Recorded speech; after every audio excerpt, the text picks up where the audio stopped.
Welcome to Sweet Life Beat Life. We hope this video helps. In this video, I will explain how to make enchiladas de mole.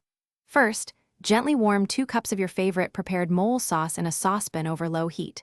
Stir it occasionally to prevent sticking and ensure it becomes smooth and pourable. You want a consistency that will easily coat your tortillas. Taste and adjust the seasoning, perhaps adding a small pinch of salt or a touch of sugar to balance the flavors perfectly. This step is crucial for a rich, authentic taste. Next, prepare your tortillas. Lightly fry 12 corn tortillas, one at a time, in about 1 inch of hot oil for just a few seconds on each side until pliable, not crispy. Drain them on paper towels. For the filling, shred 2 cups of cooked chicken breast.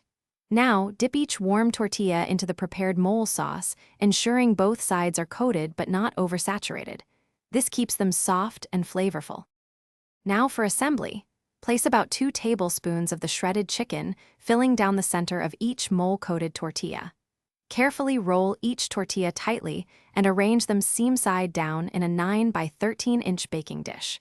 Once all 12 enchiladas are in the dish, pour any remaining warm mole sauce evenly over the top. This ensures every bite is rich with flavor.